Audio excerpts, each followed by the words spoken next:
Hello दोस्तों, नमस्कार। एडमा classes में आप सभी का स्वागत है। मैं कृष्ण कुमार तिवारी आप लोगों को इंडियन पॉलिटी यानी भारतीय राज्य व्यवस्था पढ़ा रहा हूं। तो आप लोग यदि एमपीपीएससी मध्य प्रदेश पीसीएस का एग्जाम दे रहे हैं, एमपीपीएससी, साथ ही साथ यदि आप लोग एमपी के फॉरेस्ट एग्जाम की तैयारी कर रहे हैं या अदर स्टेट्स के हिंदी भाषी राज्यों के सिविल सेवा की तैयारी कर रहे हैं, तो यह कोर्स आपके लिए काफ़ी फायदेमंद रहने वाला है। इसके साथ साथ यदि आप लोग यूपीएससी प्रीलिम्स की तैयारी कर रहे हैं तो भारतीय राज्य व्यवस्था का हमारा यह कोर्स आपको काफ़ी मददगार साबित होगा। तो इससे पहले हमने 26 लेक्चर रिकॉर्ड किए हैं, आप लोग उस लेक्चर को जरूर सुन लीजिए। सभी क्रम से हैं, सीरियल से हैं और सभी चीज़ें डिटेल में पढ़ाई गई हैं। तो डिटेल में विथ एनालिसिस, तो अच्छे से एनालिसिस की गई है उनकी। तो टॉपिक आप लोग कवर करिए। आज जो हम पढ़ने वाले हैं वो देखते हैं क्या पढ़ेंगे। उससे पहले मैं आपको बता देता हूँ कि एडमा क्लासेस जो है तो आपको एमपीपीएससी के लिए हिंदी माध्यम में रोजाना क्लास चलाता है आप सबके लिए।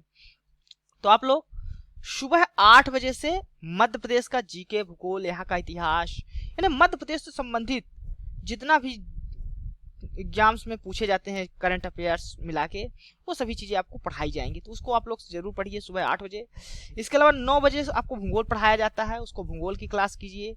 उसमें इंडियन भूगोल को साथ साथ मध्य प्रदेश का भूगोल को भी शामिल कर लिया जाएगा, तो आप लोग भूगोल की क्लास करिए। इसके अलावा 10 बजे हमारी क्लास चलती है राज्य व्यवस्था की, जिसको आप लोग कर रहे हैं, और एप्टीट्यूड की क्लास चलती है 3 बजे। तो एप्टीट्यूड की भी क्लास आप लोग करिए, क्योंकि सीसैट जो होता है उसमें उसकी बहुत महत्वपूर्ण भूमिका इसमें बढ़ती जा रही है। क्योंकि आप लोग सीसैट को क्लियर किए बिना मेंस में एडमिट नहीं हो सकते, यानी मेंस में पहुंचने के लिए आपको सीसैट तो क्वालिफाई करना होगा। ठीक, तो कम से कम सीसैट की वजह से फेल ना हो, इसलिए सीसैट की क्लास आप लोग करिए और अपना अच्छी तैयारी, बेहतर तैयारी के साथ परीक्षा हाल में जाइए। आज जो हम पढ़ेंगे वो है संसदीय शासन व्यवस्था, पार्लियामेंट्री फॉर्म ऑफ गवर्नमेंट जो होती है हमारी। इससे एक क्वेश्चन कहीं ना कहीं किसी तरह से पूछ लिया जाता है एग्जामों में। तो उसको हम लोग आज कोशिश करेंगे कि ऐसे क्वेश्चन जो हमारे पूछ लिए जाते हैं कभी कभी एग्जाम में, वो कभी गलत ना होने पाए। तो ये हमारी कोशिश रहेगी और इसी तरह से हम लोग पढ़ेंगे। और जितने भी पॉसिबल क्वेश्चन होते हैं फॉर्म करने की, मैं उसको करने की कोशिश करता हूँ, ताकि आपको एक बेहतर तैयारी हो, आपको ये भी मालूम हो कि किस तरह का क्वेश्चन एग्जाम में पूछे जाते हैं। इसका नॉलेज होना भी बहुत ही आवश्यक है।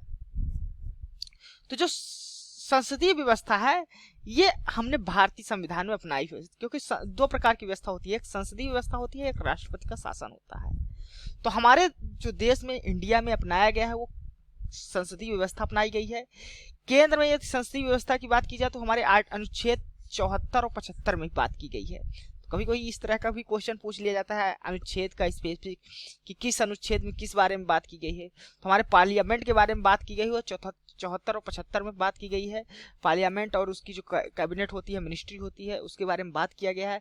इसी तरह साथ ही साथ राज्यों में भी, अगर जैसे आप लोग एमपीपीएससी का दे रहे हैं, स्टेट सिविल सर्विस का पूछ रहा है, तो ये स्टेट सिविल सर्विस में इस तरह का क्वेश्चन ज़्यादा पूछ लिया जाता है राज्य से संबंधित। तो राज्य में कहाँ संसदीय व्यवस्था के बारे में बात किया गया, वहाँ के मंत्रिपरिषद के बारे में, तो आर्टिकल 163 और 164, ये चीज़ें कम से कम बेसिक्स आप गलत ना करें, ये इतना तो आप लोग जरूर तैयार कर लें। तो संसदीय व्यवस्था आखिर ये होती क्या है, संसदीय व्यवस्था क्या है, राष्ट्रपति शासन व्यवस्था क्या है। तो इस प्रकार की जो शासन प्रणाली होती है उसको भी हम लोग समझेंगे, दोनों में बेसिक डिफरेंस क्या होता है उसको भी इस लेक्चर्स की मदद से हम लोग कवर करने की कोशिश करेंगे। तो जो मेरा मुख्य फोकस होगा वो संसदीय व्यवस्था पर होगा, क्योंकि हमने हमारे जो भारत में अपनाया गया है वो संसदीय व्यवस्था को अपनाया गया है। तो संसदीय व्यवस्था वह व्यवस्था है जिसमें कार्यपालिका क्या होती है, अपनी नीतियों और कार्यों के लिए विधायिका के प्रति उत्तरदायी होती है। कार्यपालिका, ये सभी शब्दों को आपको जानना चाहिए। कार्यपालिका क्या है? कार्यपालिका जो हमारे जितने भी पॉलिसीज होती हैं, जितने भी कार्यक्रम होते हैं, उसको निर्धारण करने का, देखिए विधायिका होती है एक, विधायिका, कार्यपालिका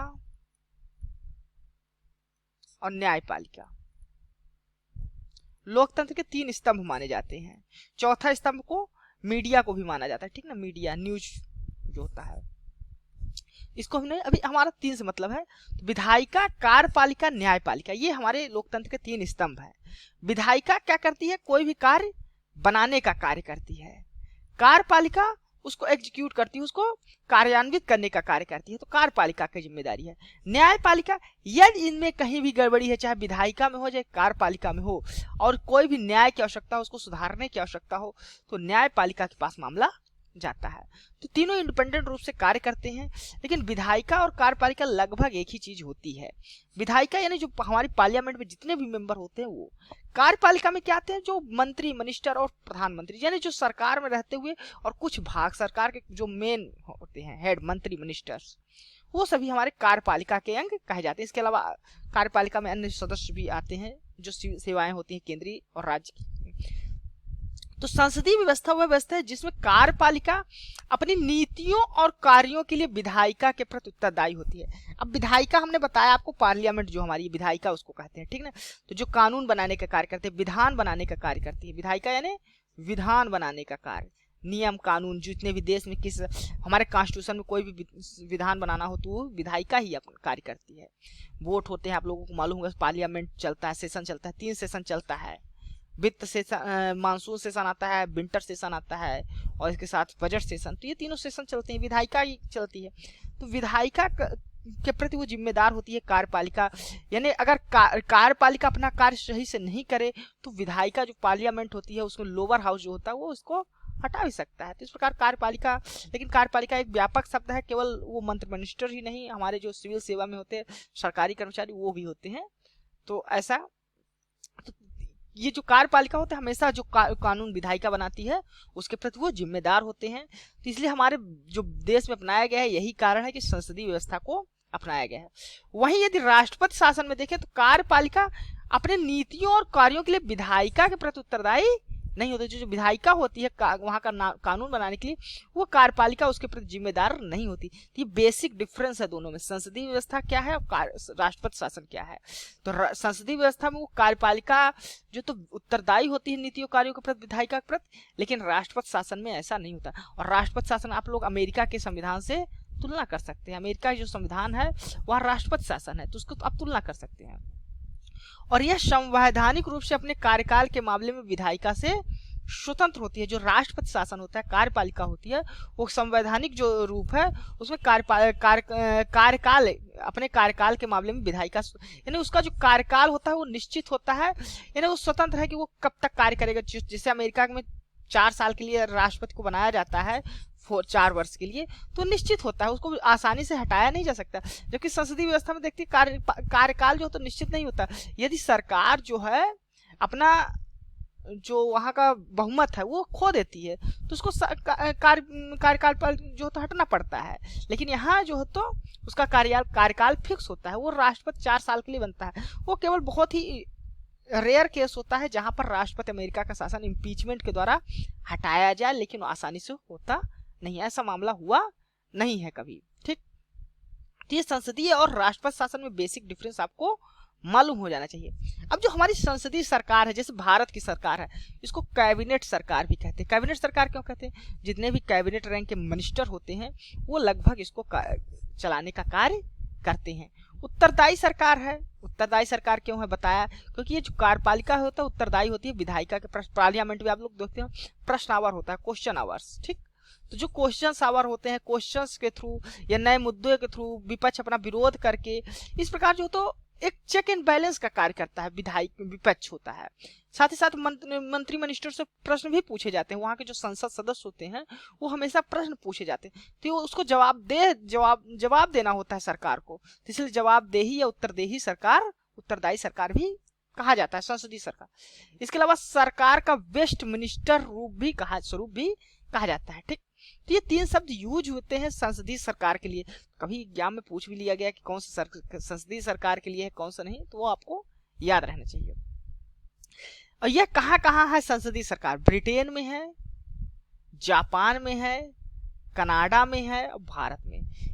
कम से कम ये तो देश नाम याद ही रखिए, और भी कई देश हैं, लेकिन ये प्रमुख देश हैं जो ब्रिटेन, जापान, कनाडा, भारत, तो इनको आप लोग याद रखिए। अगर क्वेश्चन पूछा जाता है तो जैसे ब्रिटेन, तो जैसे हम लोग जानते हैं हमारी जो भारत की जो संस्था है वो ब्रिटेन से ही ली गई है संसदीय प्रणाली।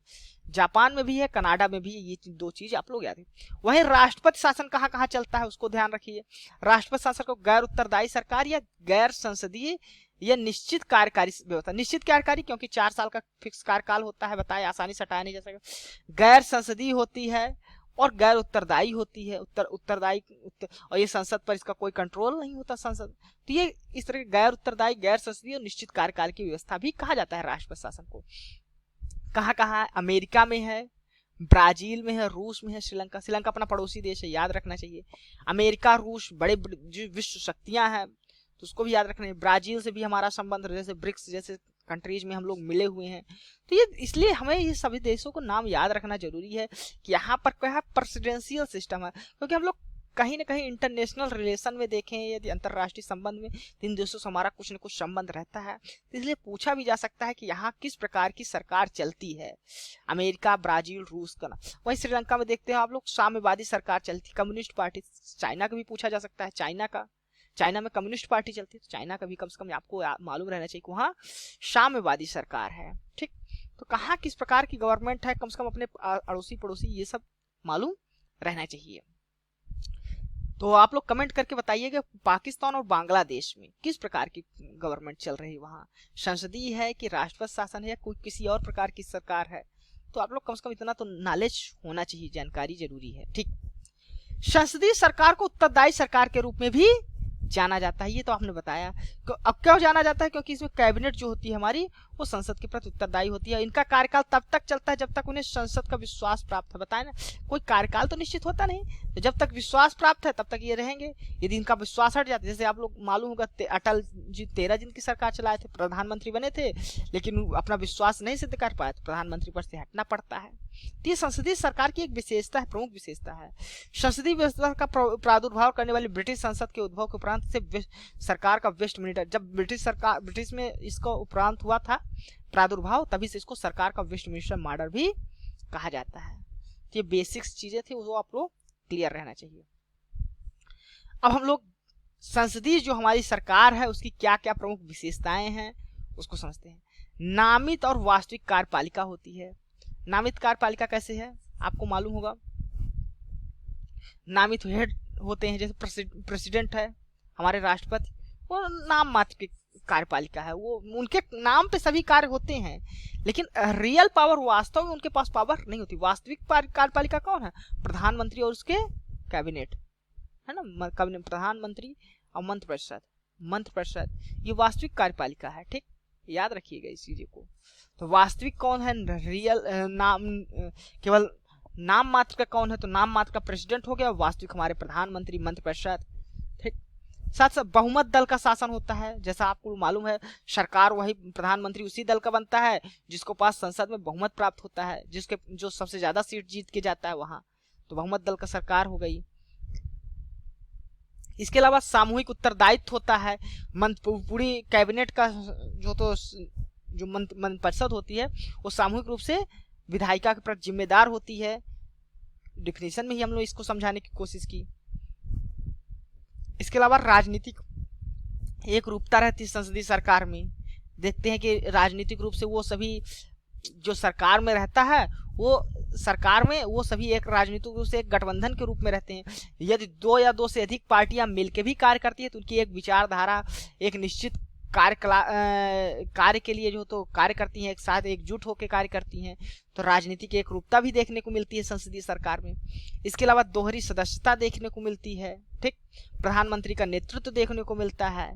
निचले सदन का विघटन, जानते हैं लोकसभा का विघटन हो जाता है, लेकिन राज्यसभा का विघटन कभी नहीं होता।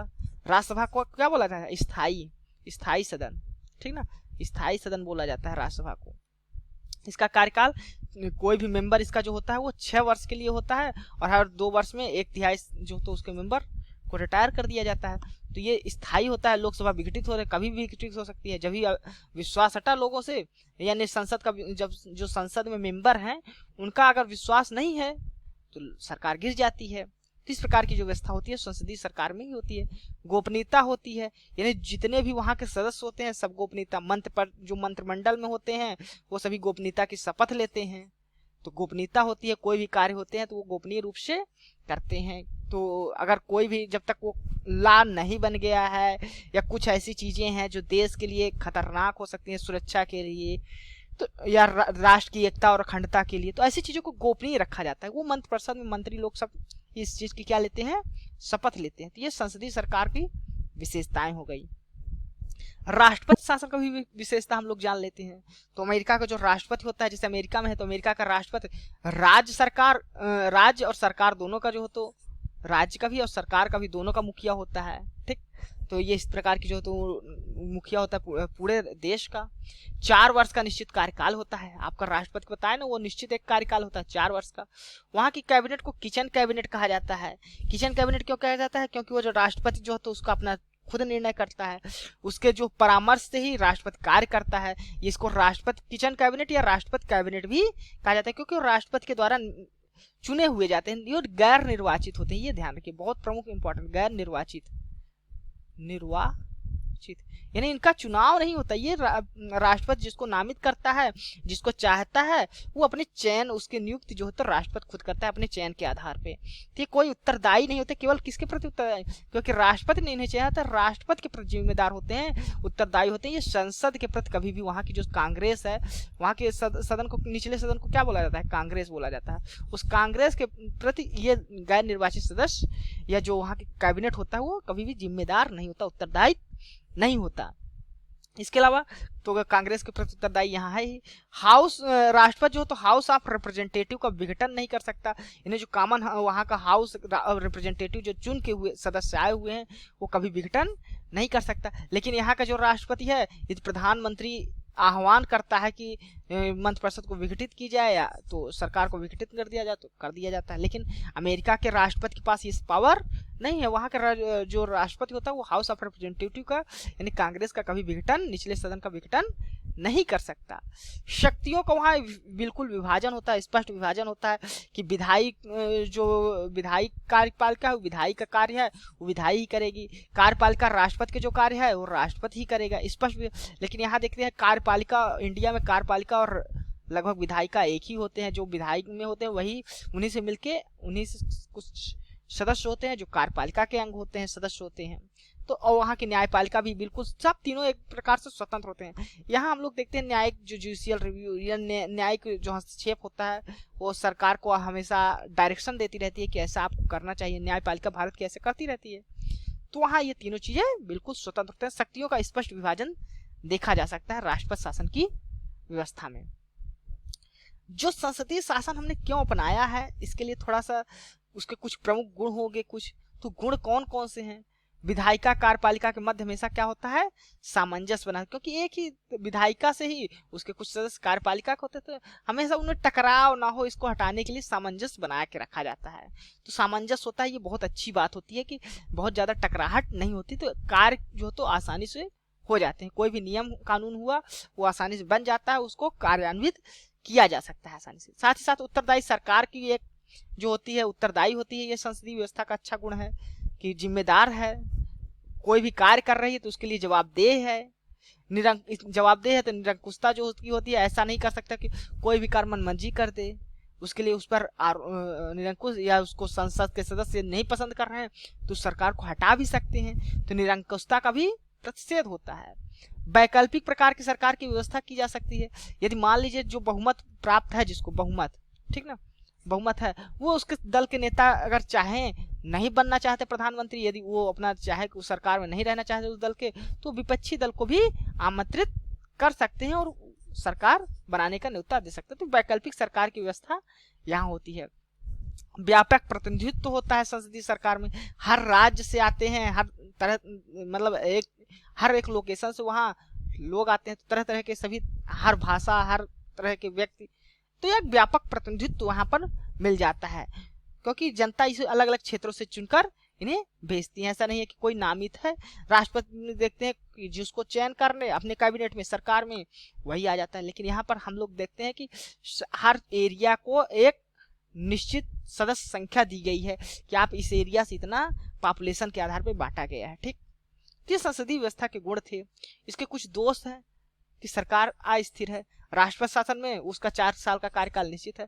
यहाँ देख रहे हैं कि सरकार कभी भी गिर जा रही है। अगर बहुमत नहीं है सरकार के पास, अविश्वास आ गया तो सरकार गिर जा रही है। तो अस्थिर सरकार है, जिससे देश की छवि खराब, मतलब कुछ नीतियों का भी अनिश्चितता नहीं रहता। कौन सी गवर्नमेंट, जैसे कोई गवर्नमेंट अगर काम करी, जैसे हमने देखा था 1977 में जब मोरारजी देसाई की सरकार आई थी, तो बहुत से इंदिरा गांधी के नीतियों को बंद कर दी थी, कई राज्यों में राष्ट्रपति शासन लगा दिए, लेकिन जब 80 में पुनः इंदिरा सरकार आई तो फिर वही उल्टा काम किया। तो इस प्रकार नीतियों की अनिश्चितता का भाव, यहाँ निश्चितता का भाव रहता है। सॉरी, तो नीतियां कैसी होंगी उसका मतलब आगे वो नीतियां कार्य में रहेंगी कि नहीं ये मालूम नहीं रहता। मंत्रिमंडल की निरंकुशता होती है, क्योंकि मंत्रिमंडल कार्यपालिका में बहुत ज्यादा शक्तिशाली होती है और सरकार जिसकी होती है वो विधायिका में भी कार्य करने में अपने अनुसार कार्य करने के ज्यादा मनवा सकती है, तो इसलिए मंत्रिपरिषद की निरंकुशता मानी जाती है। शक्ति पृथक्करण के विरुद्ध, बिल्कुल विरुद्ध है। जैसे हम लोग बताया कि यहाँ की कार्यपालिका और विधायिका, हमारी कार्यपालिका और विधायिका ये पूर्ण रूप से एक दूसरे से स्वतंत्र नहीं है, क्योंकि विधायिका से ही कार्यपालिका का निर्माण होता है, कार्यपालिका फिर उसको मंत्रिपरिषद जो होती है अपने अनुसार कार्य। तो जो शक्ति पृथक्करण का जो सिद्धांत है वो पूर्ण रूप से लागू नहीं होता, तो उसके विरुद्ध माना जाता है। अकुशल व्यक्तियों द्वारा सरकार का संचालन किया जाता है, ठीक नहीं जाता है। क्यों किया जाता है? देखिए, अकुशल व्यक्ति, कोई प्रधानमंत्री कोई भी बन सकता है, यदि उसको बहुमत, उसका समर्थन प्राप्त हो गया तो अकुशल व्यक्ति भी जो है तो वहां पर सरकार में जा सकता है। तो ऐसा कहा जाता है कि अकुशल व्यक्ति जो तो सरकार के द्वारा सरकार का संचालन कर दिया जाता है, तो ऐसा भी कहा जाता है, ठीक। तो ये संसदीय व्यवस्था के दोष माने जाते हैं, ठीक। अब संसदीय व्यवस्था के हमारे देश में क्यों संसदीय व्यवस्था को ही स्वीकार किया गया, क्यों राष्ट्रपति शासन को नहीं स्वीकार किया गया? तो पहली बात तो ये व्यवस्था के निकट था। जो ब्रिटिश संसद थी हमारे देश में लगभग 200 वर्षों का जो शासन किया, तो क्योंकि ब्रिटिश वो संसदीय व्यवस्था को अपनाए थे, तो यहाँ जो एक कल्चर डेवलप हो गया था, एक इन्वायरमेंट, पर्यावरण जो बना था वो संसदीय व्यवस्था का था। तो ये हमारे, इससे हम लोग परिचित थे, तो इस कारण इसको जो तो संसदीय व्यवस्था को हम लोग जान रहे थे, परिचय था, उससे हमको मालूम था, तो हमने संसदीय व्यवस्था को अपनाने की कोशिश की। दूसरा कॉन्सेप्ट यह था कि उत्तरदायी सरकार होती है, क्योंकि जो सरकार में है कम से कम उसकी जवाबदेहिता तो बनती है, इसलिए यह कारण भी था कि हमने संसदीय व्यवस्था को स्वीकार किया। उस समय के हमारे जो संविधान निर्माताओं ने तो समझा कि कम से कम सरकार को तो जिम्मेदार होनी चाहिए, तो ये वरीयता को, जो उत्तरदायित्व था उसको अधिक वरीयता दी गई थी। इस कारण संसदीय साथ विधायिका और कार्यपालिका में टकराव ना हो, ताकि हम कोई भी नीति हैं उसको अच्छे से कार्यान्वित कर सके। कोई विधायक कानून बना रही है तो उसको सही से इम्प्लीमेंट भी किया जाए। तो विधायिका और कार्यपालिका के बीच जो टकराव होता है उसको रोकने के लिए भी संसदीय व्यवस्था को हमने अपनाया। इसके अलावा भारतीय समाज की जो प्रकृति थी वो उसको भी देखते हुए जो होते यहाँ पर हमने संसदीय व्यवस्था को अपनाने की कोशिश की, क्योंकि बहुत सारे ऐसे क्षेत्र हैं, बहुत से ऐसे लोग हैं कि हर तरह का प्रतिनिधित्व प्राप्त हो सके देश को, क्योंकि हम लोग जानते हैं कि हमारा देश एक बहुत बृहद भूभाग है और तरह तरह की भाषा है, तरह तरह के रिवाज हैं, तरह तरह के धर्म हैं। उन सबको एक करने के लिए संसदीय व्यवस्था अधिक उपयोगी होती है, क्योंकि राष्ट्रपति शासन एक जवाबदेह होता नहीं और नामित किए जाते हैं उसके जो मंत्रिमंडल होते हैं, कैबिनेट, किचन कैबिनेट होती है, तो एक ही क्षेत्र से ज्यादा लोगों के आने की संभावना बढ़ जाती है। यहाँ हमको हर क्षेत्र का जो है तो प्रतिनिधित्व चाहिए, तो इसके लिए भारतीय जो समाज संस्कृति है उसके अनुकूल पाया गया, देखा गया, तो संसदीय व्यवस्था को इस कारण अपना लिया गया। अब हम लोग थोड़ा सा एक जल्दी से इतना चीजें हमने देखा तो उससे हमको समझ में आ गया कि राष्ट्रपति शासन क्या है, संसदीय शासन क्या है, उसके फायदे लाभ हमने समझ लिए, विशेषताओं को जाना कुछ। तो हम लोग जल्दी से समझ लेते हैं दोनों में अंतर क्या है, उसकी तुलना कर लेते हैं एक बार, तो एक हमको ब्रीफ स्टडी मालूम हो जाएगी, हम लोग सही से क्वेश्चंस को गलत नहीं करेंगे। संसदीय व्यवस्था दोहरी कार्यकारिणी होती है, ठीक।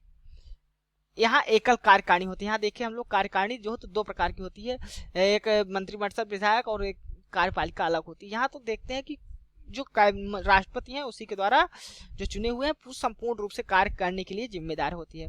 बहुमत दल का यहाँ शासन होता है। यहाँ राष्ट्रपति और विधायिका का पृथक रूप से निर्वाचन निश्चित अवधि के लिए होता है। यहाँ बहुमत दल वाला सिस्टम नहीं है, यहाँ बहुमत दल का। यहाँ सामूहिक उत्तरदायित्व है, यहाँ कोई उत्तरदायित्व नहीं है, यहाँ उत्तरदायित्व का अभाव है। राजनीतिक एकरूपता देखने को मिलती है, यहाँ एक राजनीतिक एकरूपता राष्ट्रपति शासन में देखने को नहीं मिलती। यहाँ दोहरी सदस्यता होती है, यहाँ दो एकल सदस्यता होती है। यहाँ प्रधानमंत्री का नेतृत्व होता है, यहाँ राष्ट्रपति शासन में राष्ट्रपति का होता है, संसदीय व्यवस्था में प्रधानमंत्री का। यहाँ निचले सदन का विघटन किया जा सकता है, जबकि यहाँ निचले सदन का विघटन नहीं होता, राष्ट्रपति नहीं कर सकता विघटन। शक्तियों का सम्मिश्रण है, देखा हमने कि कार्यपालिका विधायिका के, यहाँ शक्तियों का स्पष्ट विभाजन है। ठीक, ये विशेषताएं हो गई। अब इसके कुछ हम लोग गुण भी देख लेते हैं संसदीय व्यवस्था और राष्ट्रपति शासन व्यवस्था में। संसदीय शासन व्यवस्था में क्या महत्वपूर्ण फायदा है कि यहाँ विधायिका कार्यपालिका बीच सामंजस्य बना रहता है, यहाँ उत्तरदायी सरकार होती है, यहाँ निरंकुशता पर रोक लगाया जा सकता है, यहाँ व्यापक प्रतिनिधित्व मिलता है। ये संसदीय व्यवस्था का गुण है। ठीक, वहीं अगर राष्ट्रपति शासन की देखा जाए तो वो सरकार स्थायी होती है, नीतियों में निश्चितता रहती है, कोई भी कार्य बना तो ऐसा नहीं है कि अगली सरकार आके हटा दे रही है, ऐसा कोई, क्योंकि विधायिका जो अपना विधान बना दी उसी अनुसार से कार्यपालिका को कार्य करना होता है। शक्तियों का विभाजन है, कोई एक दूसरे की शक्तियों में कार्यों में हस्तक्षेप नहीं करता। विशेषज्ञों के द्वारा सरकार होती है, क्योंकि वहां पर क्या हुआ, जो कैबिनेट होती है वो राष्ट्रपति कुछ विशेष लोगों को उस जिस क्षेत्र के हैं उस क्षेत्र से स्पेशलिस्ट लोगों को चाहे तो नामित कर सकती है, अपने कैबिनेट में ले सकती है। लेकिन यहाँ तो जो चुने हुए सदस्य होते हैं वही हमारी कैबिनेट के सदस्य बनते हैं। तो वहाँ जो तो विशेषज्ञता ज्यादा होती है, जो कार्यपालिका होती है, सरकार जो चलाई जाती है। तो ये जो तो वहाँ गुण है। दोनों में खामियां भी होती हैं। संसदीय व्यवस्था में भी कुछ खामियां हैं, राष्ट्रपति व्यवस्था में भी, शासन व्यवस्था में भी कुछ खामियां हैं। जैसे दोष देखा जाए संसदीय व्यवस्था में तो वहां पर अस्थायी सरकार है, संसदीय व्यवस्था में कभी भी विघटित हो सकती है। लेकिन यह और साथ ही साथ यहाँ नीतियों, कोई भी नीति बनती है उसकी निश्चितता नहीं रहती, यानी कि कोई भी सरकार आती है बदलती है, वो नीतियों को समाप्त करके अपनी नीतियां चालू कर देती हैं।